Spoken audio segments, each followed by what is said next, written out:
তো বন্ধুরা, এই যে ফার্টিলাইজার আপনারা দেখছেন আর এই ভিডিওতে আমি জবা গাছের যে কেয়ারের কথা বলবো, এই দুটো জিনিস যদি আপনারা ঠিকমতো ফলো করেন তাহলে 100% গ্যারেন্টি আপনাদের জবা গাছে যে প্রবলেমগুলো আছে সেগুলো সব ঠিক হয়ে যাবে।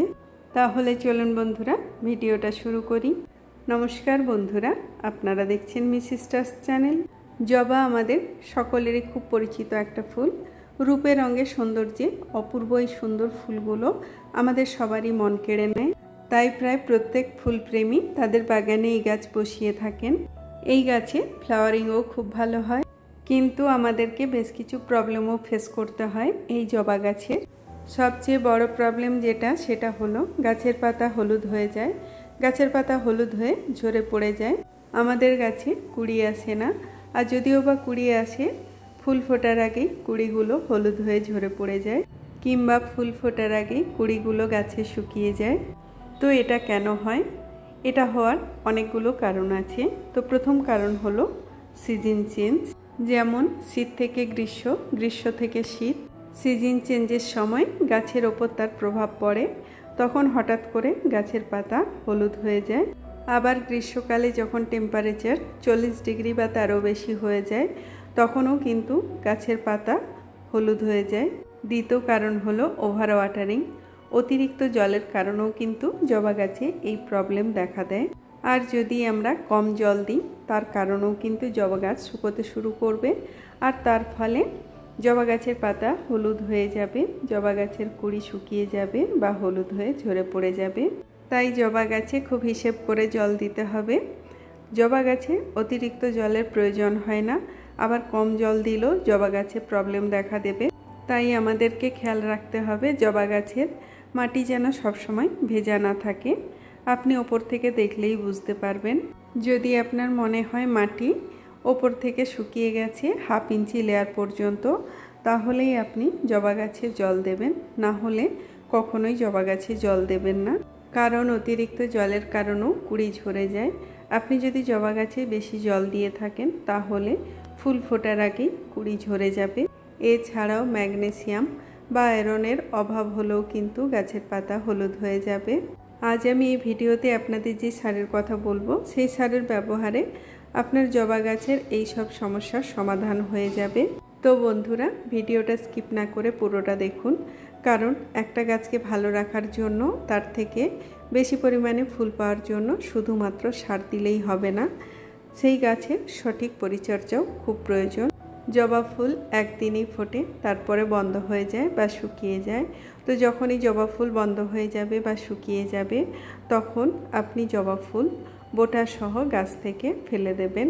না হলে ফুল ঝরে গেল বোটা থেকে যাবে, আর সেটা শুকিয়ে ঝরিয়ে ফেলতে গাছ তার অনেকটা এনার্জি দিয়ে দেবে। তার ফলে গাছে ফুলের সংখ্যা কমে যাবে, গাছের গ্রোথ অনেকটাই কমে যাবে।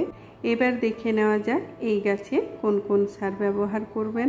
সবার প্রথমে আমি যেটা নিচ্ছি সেটা হচ্ছে নিমখোল। নিমখোল নিলাম বড় চামচের 3 চামচ। প্রথমেই আমি আপনাদের দেখিয়ে দিই কোন কোন সার ব্যবহার করবেন, তারপরে আমি আপনাদের বলে দেব এই সারগুলোর কাজ কি। 2 নাম্বার যেটা নিচ্ছি সেটা হচ্ছে হাড়ের গুঁড়ো। হাড়ের গুঁড়ো নিলাম বড় চামচের 2 চামচ। 3 নাম্বার যেটা নিচ্ছি সেটা হচ্ছে সিউইড গ্র্যানুয়েল, এটাও নিচ্ছি 2 চামচ।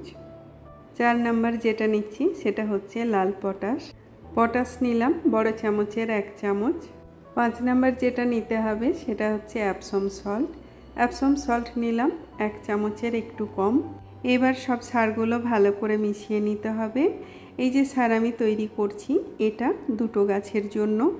এই সার দেওয়ার পর গাছে আরও একটা জিনিস দেব, সেটা আমি আপনাদের পরে দেখিয়ে দিচ্ছি। হাড়ের গুঁড়ো বাদ দিয়ে বাকি সারগুলো আপনি যদি আপনার জবা গাছে মাসে একবার দিয়ে থাকেন, তাহলে আপনার জবা গাছে কোনো সমস্যা হবে না। হাড়ের গুঁড়োর মধ্যে রয়েছে প্রচুর পরিমাণে ফসফরাস, আর জবা গাছের ফসফরাসের খুব বেশি প্রয়োজন হয় না। তাছাড়া হাড়ের গুঁড়ো স্লো রিলিজ ফার্টিলাইজার, তাই 2.5 থেকে 3 মাসে একবার হাড়ের গুঁড়ো দিলেই যথেষ্ট। হাড়ের গুঁড়োর পরিবর্তে আপনি এখানে রক ফসফেটও ব্যবহার করতে পারেন। নিমখোল মাটির উর্বরতা শক্তি বাড়ায়। নিমখোল মাটিতে কোনো ক্ষতিকর পোকা বা ফাঙ্গাস হতে দেয় না। তাছাড়া নিমখোল খুব ভালো সার। নিমখোলের মধ্যে রয়েছে nitrogen, phosphorus, potassium, calcium, magnesium, sulphur আর কার্বন। সার দেওয়ার আগে টবের মাটি ভালো করে খুঁড়ে নিতে হবে। মাটি ভালো করে খুঁড়ে নেওয়ার পর যে সার আমি তৈরি করে রেখেছিলাম সেটা অর্ধেক অর্ধেক দুটো গাছে দিয়ে দেব। আমি এখানে পটাশ ব্যবহার করেছি কারণ জবা গাছ পটাশ খুব পছন্দ করে। পটাশ গাছে ফুলের সংখ্যা অনেক গুণ বাড়িয়ে দেয়, ফুলের কালারকে উজ্জ্বল করে, ফুলের সাইজকে বড় করে। সিউইডের মধ্যে নাইট্রোজেন, ফসফরাস আর পটাশিয়াম তো আছেই, এছাড়াও গাছের প্রয়োজনীয় সমস্ত রকম খাদ্য উপাদান সিউইডের মধ্যে আছে।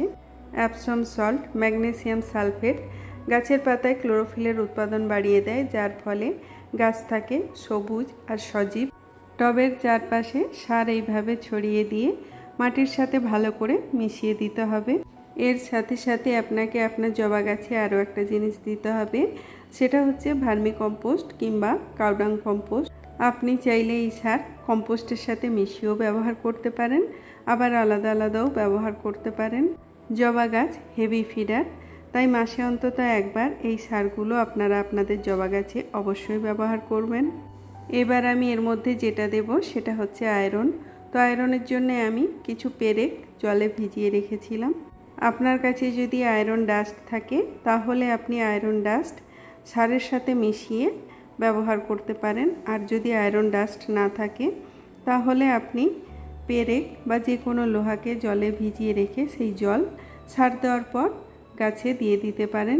এই ভিডিওতে আমি আপনাদের যে পরিচর্যা সারের কথা বললাম সেগুলো যদি আপনারা ফলো করেন তাহলে আপনাদের জবা গাছের পাতা হলুদ হবে না, জবা গাছের কুঁড়ি কখনোই ঝরবে না, জবা গাছ সারা বছর ফুলে ভরে থাকবে। তো বন্ধুরা, আমার ভিডিও যদি আপনাদের ভালো লাগে তাহলে ভিডিওতে একটা লাইক করবেন, ভিডিওটা আপনার পরিচিত সবার সাথে শেয়ার করবেন। আর যেসব বন্ধুরা এখনও আমাদের চ্যানেলটা সাবস্ক্রাইব করেননি তারা আমাদের চ্যানেলটা সাবস্ক্রাইব করে আমাদের পাশে থাকবেন।